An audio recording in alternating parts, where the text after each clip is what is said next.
नमस्कार दोस्तों, राधे राधे, जय श्री कृष्णा। आज हम सुनेंगे अगहन मास की कृष्ण पक्ष की 10वीं तिथि को गुरुवार की व्रत कथा। देव गुरु बृहस्पति को बुद्धि और शिक्षा का कारक माना जाता है। गुरुवार को बृहस्पति देव की पूजा करने से धन, विद्या, मान सम्मान, प्रतिष्ठा और कई अन्य मनोवांछित फल की प्राप्ति होती है। धार्मिक ग्रंथों के अनुसार गुरुवार को भगवान बृहस्पति की पूजा का विधान है। गुरुवार के दिन व्रत और कथा सुनने से घर परिवार में सुख समृद्धि बनी रहती है। तो आइए सुनते हैं गुरुवार की व्रत कथा के बारे में। देव गुरु बृहस्पति को बुद्धि और शिक्षा का कारक माना जाता है।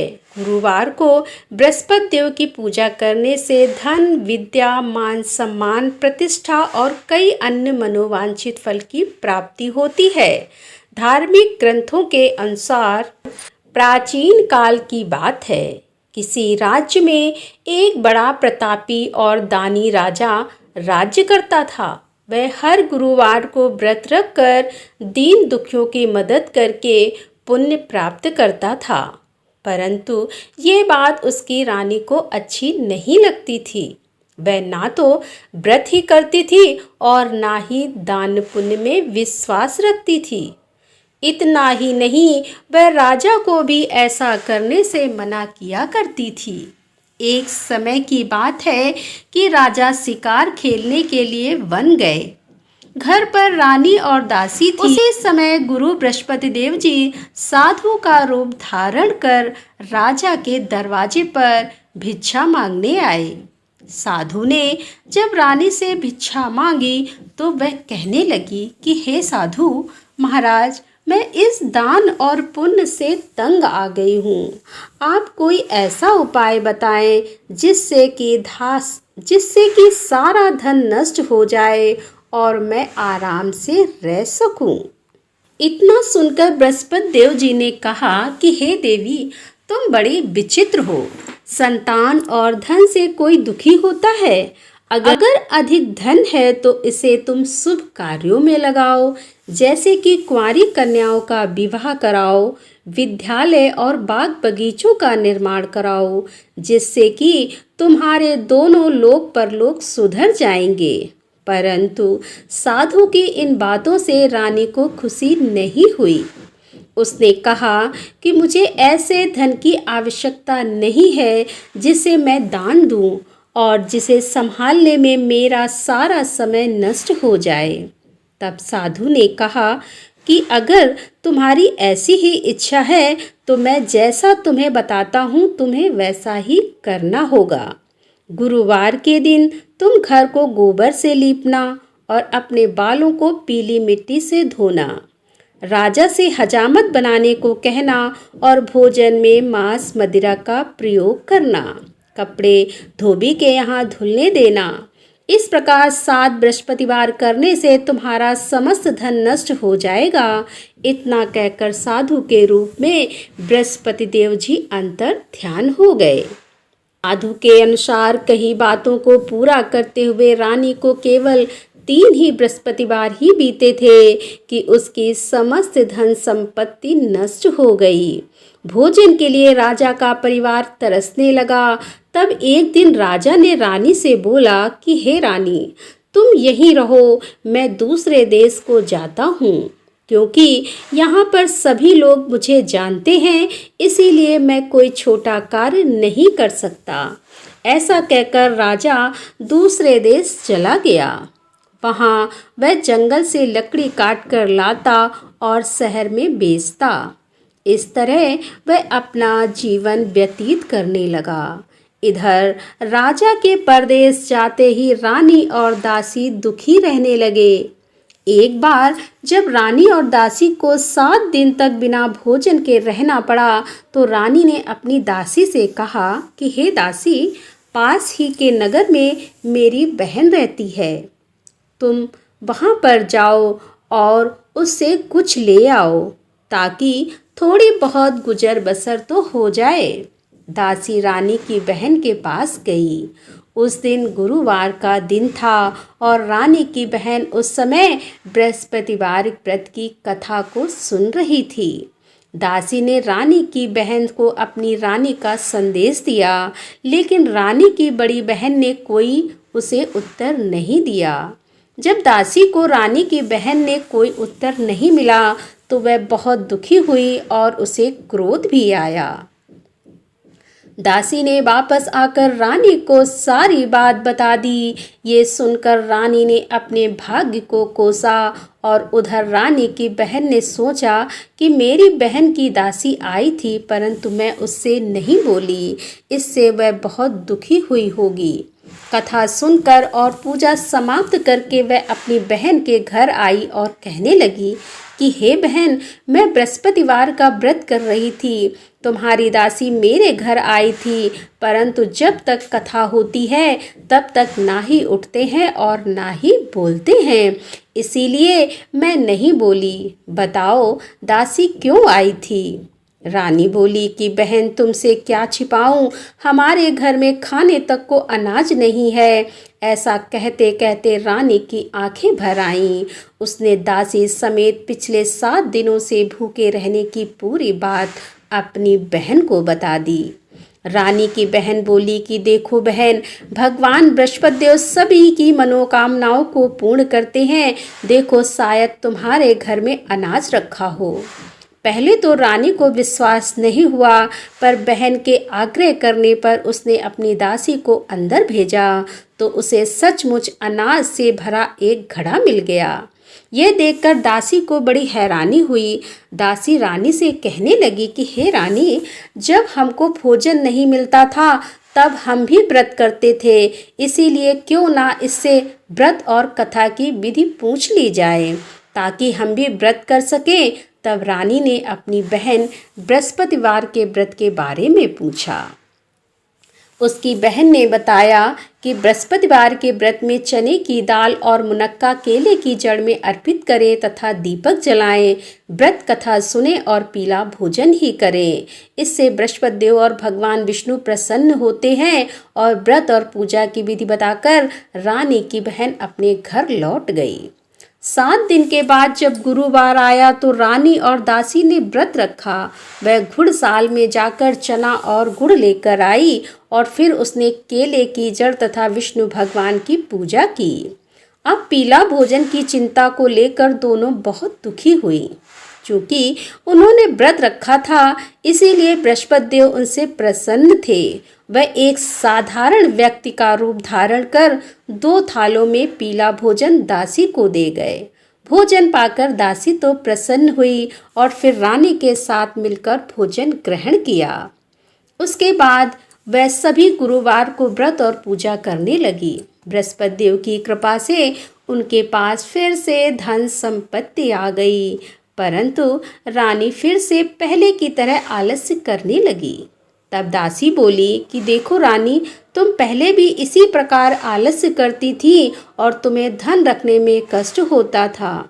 इस कारण सभी धन नष्ट हो गया और अब देव बृहस्पति की कृपा से धन मिला है तो तुम्हें फिर से आलस्य होने लगा है।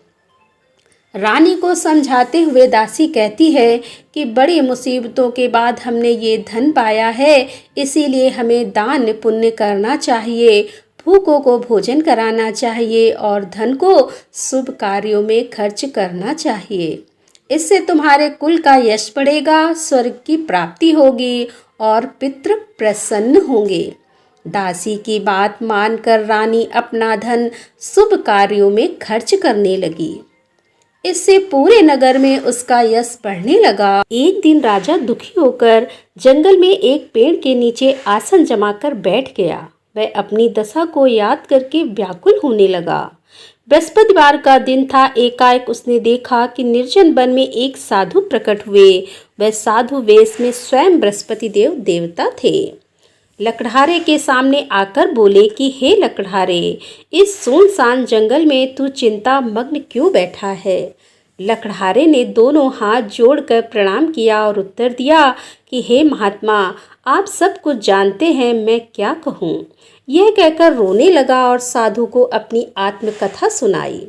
महात्मा जी ने कहा कि तुम्हारी स्त्री ने बृहस्पति देव के दिन बृहस्पति भगवान का निरादर किया है, जिसके कारण रुष्ट होकर उन्होंने तुम्हारी यह दशा कर दी है।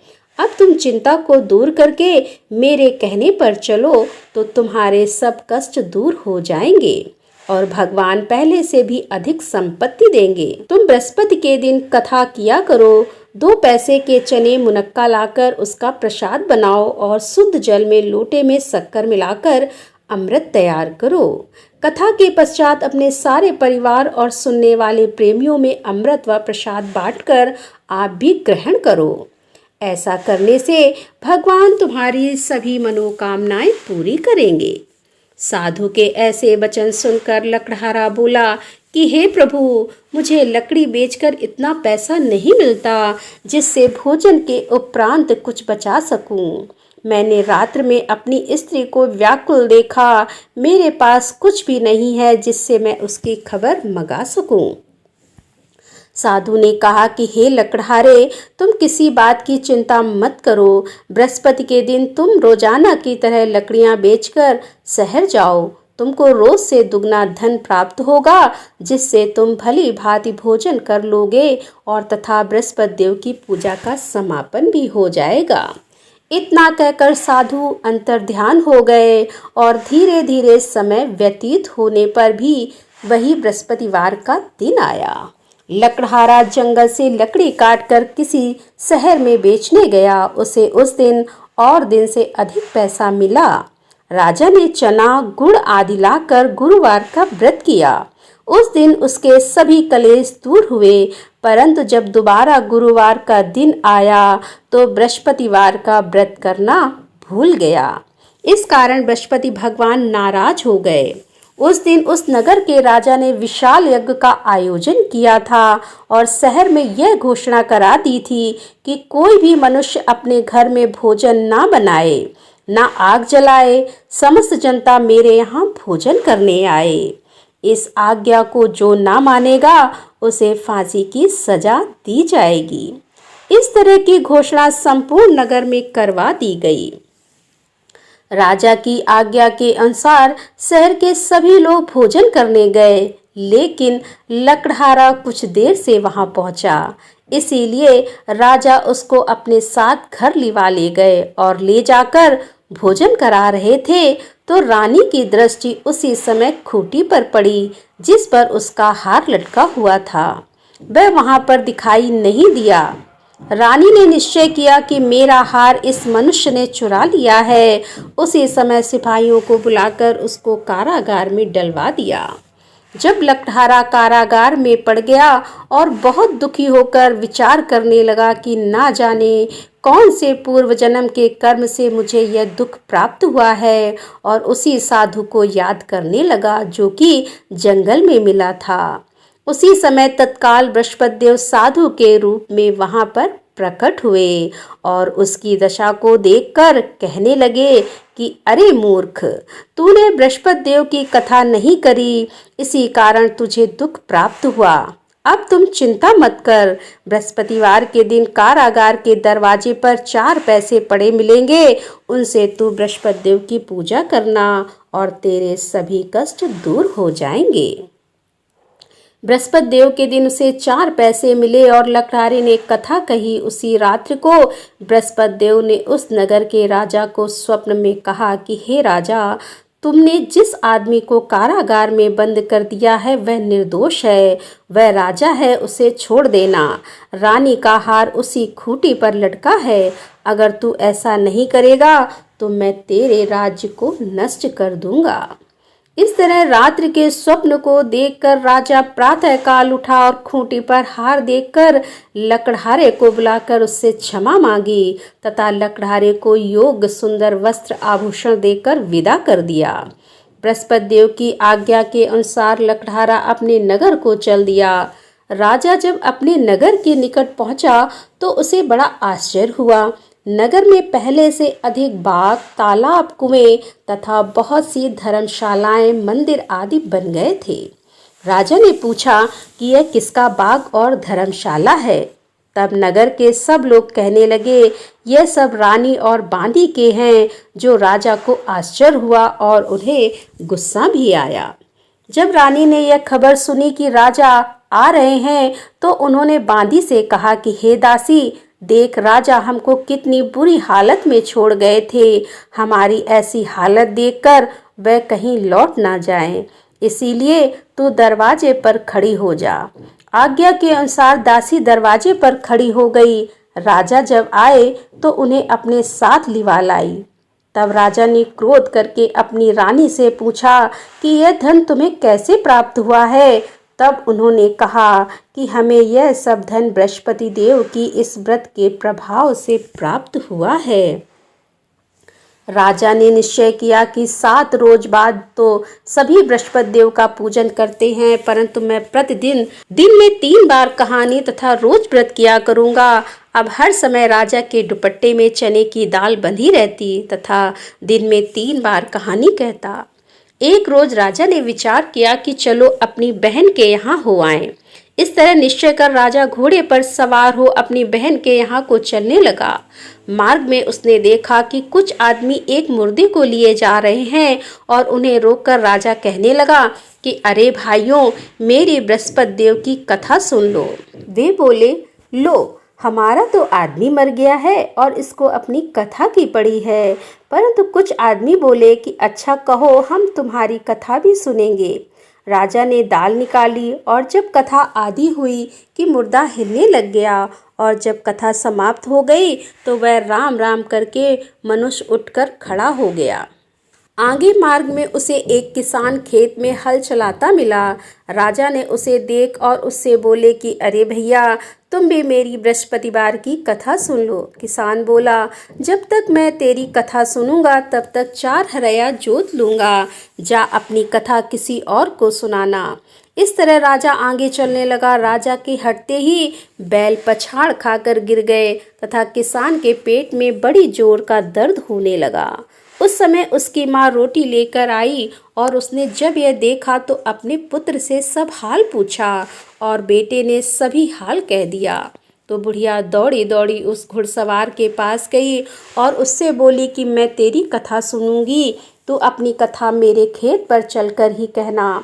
राजा ने बुढ़िया के खेत पर जाकर कथा कही, जिसके सुनते ही वह बैल उठ खड़े हुए तथा किसान के पेट का दर्द भी बंद हो गया। राजा अब अपनी बहन के घर पहुंचा। बहन ने भाई की खूब मेहमानी की। दूसरे रोज प्रातःकाल राजा जगा तो वह देखने लगा कि सब लोग वहां पर भोजन कर रहे हैं। राजा ने अपनी बहन से कहा कि ऐसा कोई मनुष्य है जिसने भोजन नहीं किया हो, मेरी बृहस्पतिवार की कथा सुन ले। बहन बोली कि भैया, यहाँ देश में ऐसा ही है कि पहले यहाँ लोग भोजन करते हैं और बाद में अन्य काम करते हैं। अगर कोई पड़ोस में हो तो देख आऊं। वह ऐसा कहकर देखने चली गई, परंतु उसे कोई ऐसा व्यक्ति नहीं मिला जिसने भोजन ना किया हो। अतः वह एक कुम्हार के घर गई जिसका लड़का बीमार था। उसे मालूम हुआ कि उसने यहाँ 3 रोज से किसी ने भोजन नहीं किया है। रानी ने अपने भाई की कथा सुनने के लिए कुम्हार से कहा और वह तैयार हो गया। राजा ने जाकर बृहस्पतिवार की कथा कही, जिसको सुनकर उसका लड़का ठीक हो गया। अब तो राजा की प्रशंसा होने लगी। एक रोज राजा ने अपनी बहन से कहा कि हे बहन, हम अपने घर को जाएंगे, तुम भी तैयार हो जाओ। राजा की बहन ने अपनी सास से कहा। सास ने कहा, चली जा, परंतु अपने लड़के को मत ले जाना, क्योंकि तेरे भाई के कोई औलाद नहीं है। बहन ने अपने भैया से कहा कि हे भैया, मैं तो चलूंगी पर कोई बालक नहीं जाएगा। राजा बोला, जब कोई बालक नहीं चलेगा तब तुम ही क्या करोगी। बड़े दुखी मन से राजा अपने नगर को लौट आया। राजा ने अपनी रानी से कहा कि हम निर्वंशी हैं, हमारा मुंह देखने का धर्म नहीं है और कुछ भोजन आदि नहीं किया। रानी बोली कि हे प्रभु, बृहस्पति देव ने हमें सब कुछ दिया है, वह हमें औलाद अवश्य देंगे। उसी रात को बृहस्पति देव ने राजा से स्वप्न में कहा कि हे राजा, उठ, सभी सोच त्याग दे, तेरी रानी गर्भ से है। राजा की यह बात सुनकर बड़ी खुशी हुई। 9वें महीने में उसके गर्भ से एक सुंदर पुत्र पैदा हुआ। तब राजा बोला कि हे रानी, स्त्री बिना भोजन के रह सकती है पर बिना कहे नहीं रह सकती। जब मेरी बहन आए तब तुम उससे कुछ मत कहना। रानी ने सुनकर हाँ कर दिया। जब राजा की बहन ने यह शुभ समाचार सुना तो वह बहुत खुश हुई तथा बधाई लेकर अपने भाई के यहाँ आई। तभी रानी ने कहा कि घोड़ा चढ़कर तो नहीं आई, गधा चढ़ी आई। राजा की बहन बोली, भाभी, मैं इस प्रकार ना कहती तो तुम्हें औलाद कैसे मिलती। बृहस्पति देव ऐसे ही हैं, जैसे जिसके मन में कामनाएं हैं सभी को पूर्ण करते हैं, और जो सद्भावना पूर्वक बृहस्पतिवार का व्रत करता है एवं कथा को पढ़ता अथवा सुनता है, दूसरों को सुनाता है, बृहस्पति देव जी उसकी सभी मनोकामनाओं को पूर्ण करते हैं। तो बोलो बृहस्पति भगवान की जय।